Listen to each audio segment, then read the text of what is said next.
লোকসভা নির্বাচন শেষ, ফলও একেবারে সামনে চলে এসেছে এবং তারপরে সোশ্যাল মিডিয়ায় আর মোদিকা পরিবার নয়, দলের নেতা কর্মীদের গতকালই এই নির্দেশ দেন প্রধানমন্ত্রী নরেন্দ্র মোদী। আর তারপর সোশ্যাল মিডিয়ায় সরব হচ্ছেন কুণাল ঘোষ।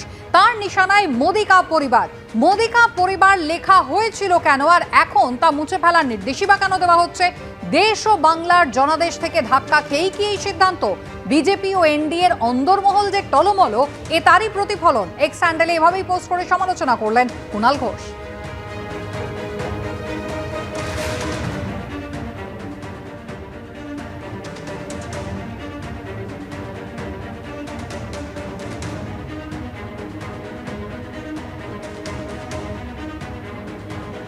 সোশ্যাল মিডিয়ায় কুণাল ঘোষ যখন সরব হচ্ছেন, তার পাল্টা কি বলছেন রাজ্য বিজেপি মুখপাত্র শ্রমিক ভট্টাচার্য, শুনুন। একটা রাজনৈতিক দল তারা চ্যালেঞ্জ করছে কাকে? তৃণমূল কংগ্রেস এই নির্বাচনে 29টা আসন পেয়ে মনে করছে যেন 329টা আসনে তারা জয়লাভ করেছে। চ্যালেঞ্জ করছে যাকে তিনি 240টা আসনের দলের নেতা, 350 বেশি তার সঙ্গে মানুষের আস্থা আছে, সমর্থন আছে। তো এইসব জনভিত্তি হারিয়ে গেছে, জনভিত্তি গিয়ে টলমল অবস্থা। মোদিকা পরিবার, এখনো আমরা বলছি মোদী পরিবার। মোদী পরিবারের মানে বিজেপি পরিবার। নবান্নের খবর পাচার হচ্ছে বলে সন্দেহ প্রকাশ করলেন খোদ মুখ্যমন্ত্রী। দুকুল বাঁচিয়ে চলছেন অনেক অফিসার। ওভারলোডেড ট্রাক থেকে টাকা তুলে কাঁথিতে চলে যাওয়ার অভিযোগ মুখ্যমন্ত্রী।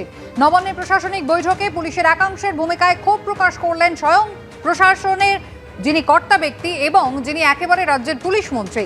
নবান্নের নানা অফিসিয়াল ফাইল, নির্দেশিকার খবর বাইরে চলে যাচ্ছে, এমনটাই সন্দেহ করেছেন মুখ্যমন্ত্রী। কিভাবে ঘটছে, কারা করছে, তা নিয়েও তিনি আশঙ্কা প্রকাশ করেছেন, এমনটাই সূত্র মারফত খবর।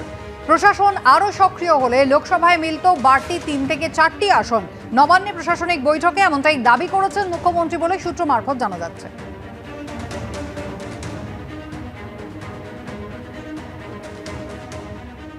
মুখ্যমন্ত্রী কালকে যা বলেছেন তাতে স্পষ্ট করে দিয়েছেন যে দলতন্ত্র উনি 100 ভাগ করতে চান, এখনো 100 ভাগ করতে পারেননি। সেই কারণে ওর হতাশা উনি প্রকাশ করেছেন। ওভারলোডেড ট্রাক ব্যবস্থা করে তার কাছে টাকা নিয়ে এবং সেই টাকা তৃণমূলের নেতাদের পকেটে যাচ্ছে, তার পিছনে অফিসাররা পর্যন্ত যুক্ত হয়ে রয়েছে। এটা তো ট্রাক ওনার অ্যাসোসিয়েশনের অভিযোগ ছিল, লিখিত অভিযোগ, তো কোনো গোপন কথা না।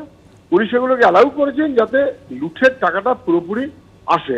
তাহলে প্রশাসন সক্রিয় হয়ে ওর হয়ে ডান্ডা পেটাই করলে, খুশি মতন অসভ্যতা করলে উনি সিট বাড়াতে পারেন।